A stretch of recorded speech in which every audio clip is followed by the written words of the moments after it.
என்ன லட்சுமி இது? இந்த பாரதி வேற நம்மள கீழே போக கூடாதுன்னு சொல்லிட்டா. இப்ப எப்படி நம்ம கல்யாணத்தை நிறுத்துறது? அத்தை, இவ இப்படிலாம் பண்ணுவான்னு தெரிஞ்சுதான் நான் ஒரு பெரிய ஏற்பாடோட வந்திருக்கேன். அன்னைக்கு ஆண்டாள் வீட்டுக்கு போயிட்டு வந்தப்போ ஒரு போட்டோ ஒண்ணு கண்ணுல மாட்டுச்சு. என்னைக்காவது இது தேவைப்படும்னு எடுத்து வச்சேன். அது இன்னைக்கு தேவைப்பட்டுருச்சு. அப்படியா?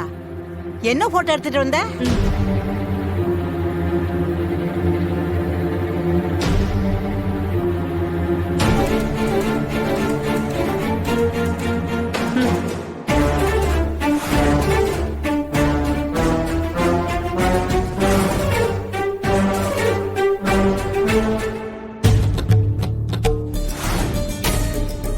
இந்த கல்யாணத்தை நிறுத்துறதுக்கு இந்த ஒரு போட்டோ போதுமே. ஆமாத்த, இதை எடுத்துட்டு போய் சுதாகர் கிட்ட கொடுத்தா போதும். அதுக்கப்புறம் எல்லாத்தையும் அவரே பாத்துப்பாரு.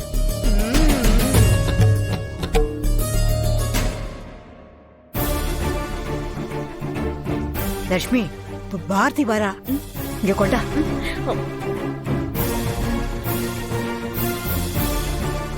அம்மா, மனோ இன்னும் வரலையா? வந்துகிட்டே இருக்கன்னு சொன்னான்.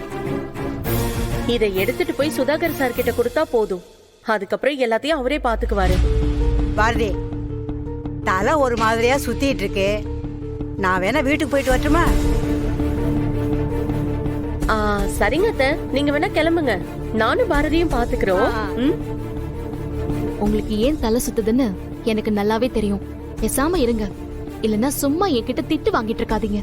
பாரதி, நிஜமாவே ஒரு மாதிரி தலை சுத்திட்டு இருக்கு. இங்க பாருங்க பாட்டி, உங்க 2 பேருக்கும் ஒன்னே ஒண்ணு சொல்லிக்கிறேன். இந்த கல்யாணம் நல்லபடியா நடக்கும்னு சுதாகர் சாருக்கு நான் வாக்கு கொடுத்திருக்கேன். தயவு செஞ்சு எதையாவது பண்ணி எல்லாரோட நிம்மதியும் கெடுத்துறாதீங்க. அம்மா,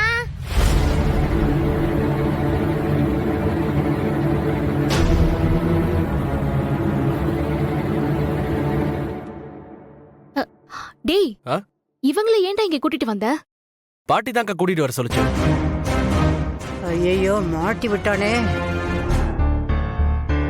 சின்ன பிள்ளைங்க பாவம் தனியா இருக்கும், அதனாலதான் வர சொன்னேன். அவங்க பாட்டுக்கு இருந்துட்டு போட்டுமேக்கா. அதானே, எனக்கு தலை சுத்துது வீட்டுக்கு போறேன்னு சொன்னா அதுக்கும் விட மாட்டேங்கிற. பிள்ளைங்களை கூட்டிட்டு வந்ததுக்கும் திட்டுற. எங்களை வேற என்னதான் பண்ண சொல்ற? என்னது தலை சுத்துதா? பாட்டி இருங்க, நான் போய் சோடா வாங்கிட்டு வரேன்.